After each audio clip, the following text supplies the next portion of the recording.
খাদ্য নিরাপত্তা নিশ্চিতের পাশাপাশি লক্ষ্য এবার নিরাপদ খাদ্যে স্বয়ংসম্পূর্ণ হবার। এ লক্ষ্যে অবকাঠামো জোরদার ও মাঠ পর্যায়ে সরাসরি কৃষককে সহযোগিতায় প্রতি বছর কৃষি খাতে নেওয়া হচ্ছে নিত্য নতুন প্রকল্প। কিন্তু প্রশ্নবিদ্ধ এসব প্রকল্পের মান নিয়ে।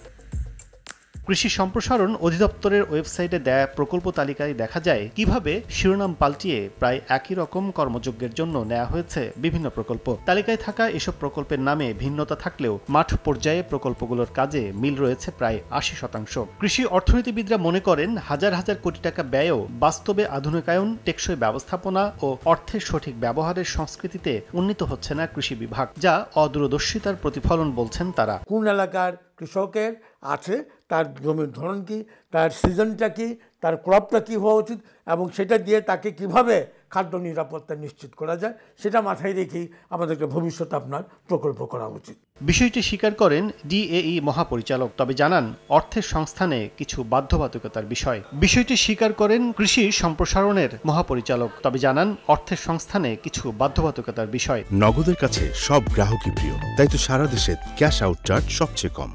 কৃষির ক্ষেত্রে সরকারের এবং অন্যান্য দাতা গোষ্ঠীর এদের ফিন্যান্সিং মডেলটা একটু ভিন্ন।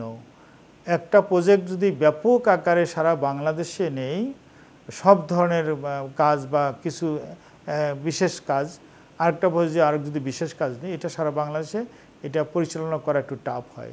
আবার আর্থিক যে বিষয়টা আছে, এটাও সরকার সেই সাপোর্টটা বা ডোনার এজেন্সি সেই সাপোর্টটা ওইভাবে বিরাট আকারে আসেও না।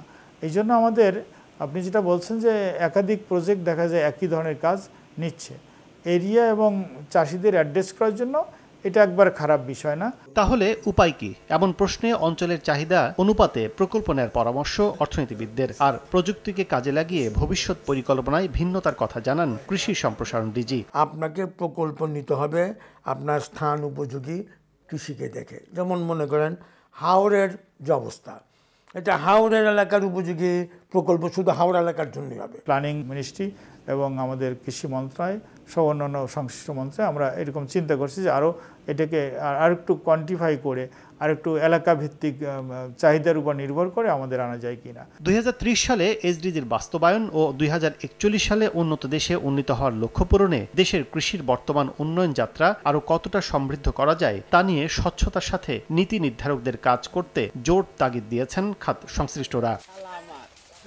কাজল আব্দুল্লাহ, সময় সংবাদ, ঢাকা।